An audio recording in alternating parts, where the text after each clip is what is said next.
जय श्री कृष्ण सभी को।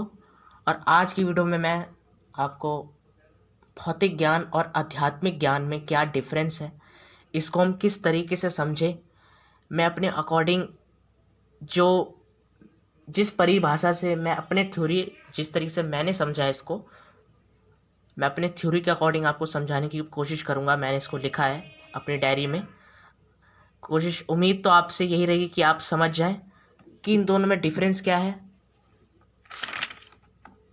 भौतिक ज्ञान रचना की अनुभूति व उससे संबंधित ज्ञान प्राप्त करना, यानी जो ईश्वर ने जो रचना की है उसकी अनुभूति करना, यानी रियलाइजेशन फील करना व उससे रिलेटेड ज्ञान को, उससे रिलेटेड नॉलेज गेन करना, वही होता है भौतिक ज्ञान। जैसे उदाहरण, वस्त्र, सोना, चांदी, पीतल और अन्य धातु सभी जगहों, वाहनों, प्राणियों में सब आ जाते हैं।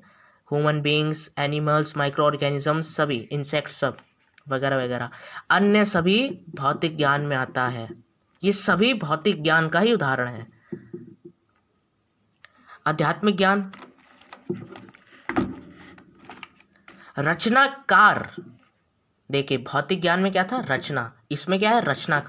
रचनाकार की अनुभूति व उससे संबंधित ज्ञान प्राप्त करना, यानी इस ब्रह्मांड को जिसने बनाया है, द क्रिएटर, उसकी अनुभूति, उसको फील करना, उससे रिलेटेड नॉलेज को गेन करना ही आध्यात्मिक ज्ञान कहलाता है।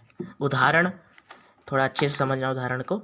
हिरण्यगर्भ मीन्स, इससे पहली वाली वीडियोस में भी आपको मैंने बताया है हिरण्यगर्भ क्या होता है, कौन है? विष्णु जी के विष्णु सहस्त्र नाम में मैंने आपको बताया था एक वीडियो में कि उनके 108 नामों में से 70वां नाम है हिरण्यगर्भ। विष्णु जी जो प्रत्येक ब्रह्मांड के संचालक व रचनाकार हैं। कठोर साधना भी इन्हीं का हिस्सा है, आध्यात्मिक ज्ञान का ही हिस्सा है। यज्ञ जप तप व श्रीमद् भगवत गीता, दर्शनों में 6 जो दर्शन आते हैं हमारे, वैशेषिक दर्शन, मीमांसा दर्शन, न्याय दर्शन, योग दर्शन, सांख्य दर्शन और वेदांत दर्शन, ये 6 दर्शन भी आ जाते हैं हमारे।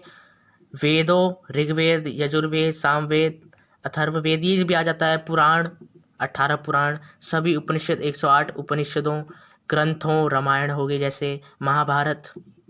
वैसे महाभारत में ही श्रीमद् भगवत गीता ही उसका पार्ट है, तो ये हो गया।